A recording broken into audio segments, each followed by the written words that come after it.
Hello, all attendees, and welcome to another glorious day of learning by Edureka. It is so good to see that so many of you are keeping up with the trends of technology today. My name is Siddhant, and after our previous sessions on the Internet of Things, I thought it'd be only fair to talk about the devices that enable the Internet of Things to sense and respond using the powers of computing to autonomously come up with the best solutions for any industry today. So let us dig deeper into these devices that mark the beginning of every IoT ecosystem and look at the best ones in use today in different domains. But before we start though, let me quickly run you along the outlines of today's session so that you have a clear idea on the topics that I'll be covering. So first I'll be telling you how you can identify any object to be an IoT device. Then I'll tell you what they can do for you and cite some of the major use cases in it. And then I'll tell you how IoT devices are shaping the entire world and quote some leading examples. And then I'll tell you how secure is a device in IoT. And finally, I'll be telling you all the important things that you need to know to build an IoT device. So without putting it off any further, let us begin our session today. Now, these devices that play the role of things in IoT are what make the smartest systems possible today, be it just a smart appliance or an entire smart city. It could be complete computing devices designed keeping their portability in mind, or tiny electronic components operating on minimal device software for data transfer and connectivity without any computing abilities at all. And there are also objects that are not made up of any electronic hardware at all and can still become the things in IoT by having these smart things attached to them in some or the other way. So what I'm basically saying is that even we humans can become a thing in the Internet of Things. But again, that is a contextual term, and you'll understand why as we move on with the session today.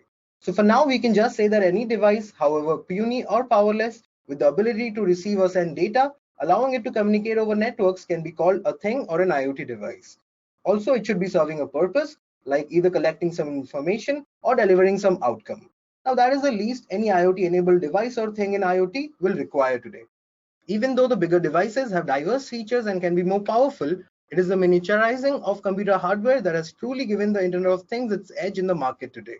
It has made it possible for these IoT devices to even function at microscopic levels in the remotest corners of our world, and has also brought in focus on more target-oriented features specific to their goals.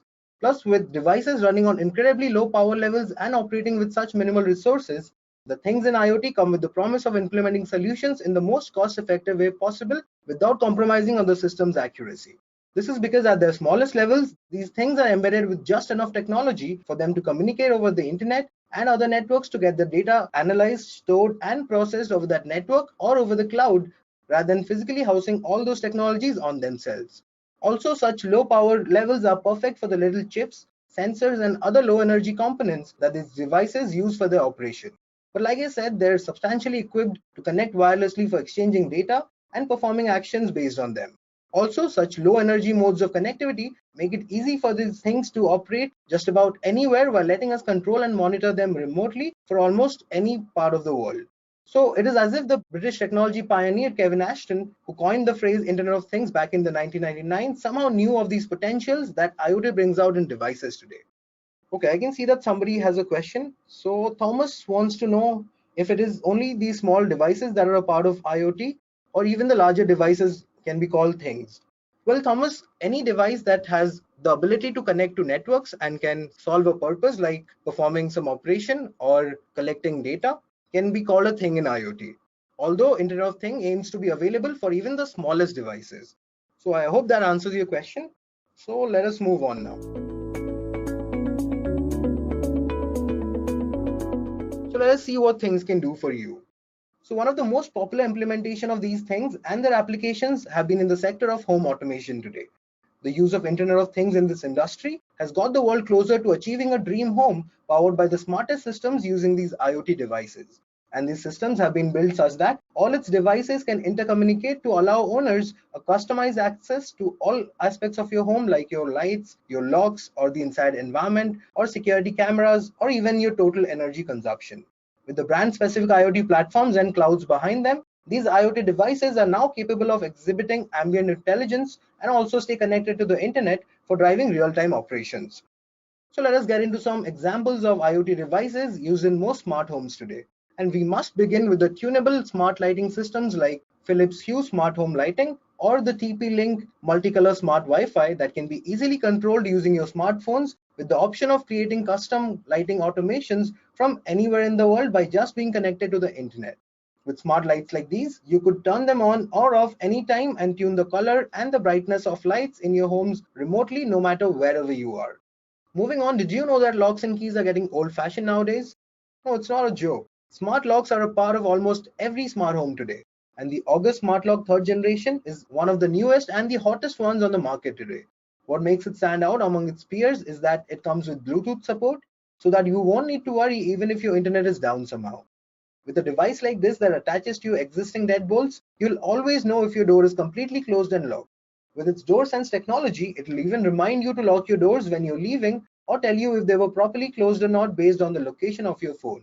You can even create secure virtual or temporary keys for your neighbors and guests just in case. Now, the next IoT device is the Nest Learning Thermostat. It is one of the best examples of an IoT device today. As a part of your home automation system, this intelligent device learns your schedules and preferences over the first couple of weeks to smarten the cooling and heating systems in your home and then regulate your home temperature automatically to save your electricity by 20% among a ton of other features. So to reduce your energy bills, it uses sensors and your phone's location to realize the weather, the time, or the environment inside, and when nobody is home, it'll shift into energy saving mode. Apart from the thermostat, Nest also provides smart cameras with smoke and carbon monoxide alarms to better manage your home's atmosphere and its security. Plus, it lets you manage and monitor each of them through its dedicated app or even build your own revenue channels upon them. There is also one more device that I think is worth a mention in the home automation systems of today. It's mostly just a doorbell for your front doors, only a lot smarter. The Video Doorbells by Ring is a modest name for all the things that it can do. It's like you're always home, as it lets you answer your door from just about anywhere. It'll in fact even alert you of motion within 30 feet of your door and stream its live footage onto your phone. And if somebody rings a bell, you can let them know that you're not home and even have a word with them. With its night vision, the wide angle high definition recordings get simultaneously saved to a cloud for your use anytime. Now, before I tell you what else IoT devices can do for you, virtual or home assistants like the Amazon Alexa, the Google Assistant, Siri, and Jibo are also a trending application of the Internet of Things and have made it big in the home automation systems of today. Now, other than making your home smart, IoT devices are also capable of intelligently tracking your health and fitness. And as far as fitness goes, the Fitbit tracker or the Apple Watch and other such smartwatches have been a revolutionary success. And along with your fitness aspects, they also solve your day-to-day healthcare needs like checking your heart rate and perspiration levels and tracking your body temperature to predict a cold or a flu on the way. And you'll be amazed to know how the other IoT devices are saving more lives and making healthcare better, like the Philips Healthcare's medication dispensing service or the Hero Smart Pills dispenser are the most successful use cases today and exemplify the potential of IoT in the healthcare sector. It is the perfect reminder for your medications and is a convenient measure for the elderly and the sick alike. With the option to remotely manage it with your smartphone, you could also monitor the medication of your near and dear ones and be notified upon running low on any medication at all. Plus, you could also get info on the right medication for common health hazards. And now, with how integral smartphones and internet have become in our lives, health and fitness solutions using IoT will only get more and more prominent in the recent years to come.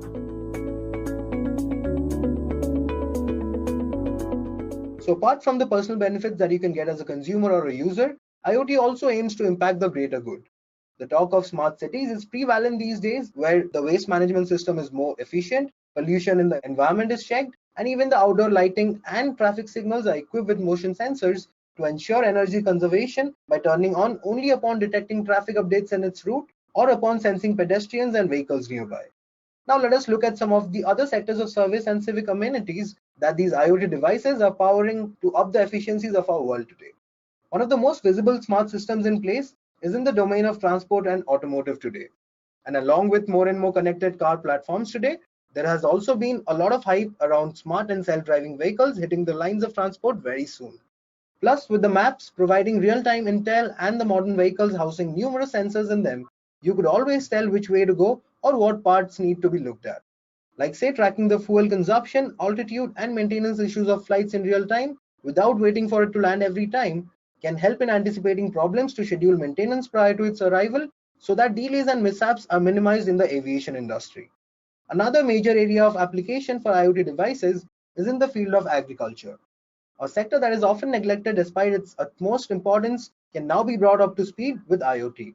With several cheap and minimal sensors that monitor the best climate and soil quality for the right kind of crops, or other smart devices that ensure the efficiency of automated irrigation systems, even the gardens in your home or the trees in smart cities, or even the plant life and vegetation in agroforestry or wildlife habitats could be kept in check. The most innovative IoT devices today include the smart watering system Blossom, which can create optimal watering schedules for all the plants in your home based on real-time weather data and forecasts, and will regulate all your sprinkles accordingly and allows you complete control over them through Bluetooth or the internet. And also, the Clean Grows Carbon Nanotube Probe is one of the best IoT devices for farmers and gardeners all around the world today. With sensors to monitor the intake of nutrients in the crops, to better manage farming resources and improve the quality of their fields, farmers can now alter the maturity rate and the color of crops for better yields and faster rates of production. Now, it might be a little ironical of me to talk about one of the very first industries to be made smart on such a late note in today's session, but I really just wanted to save the best for last. And believe me, the sector of retail and logistics is where the Internet of Things promises the most astounding results.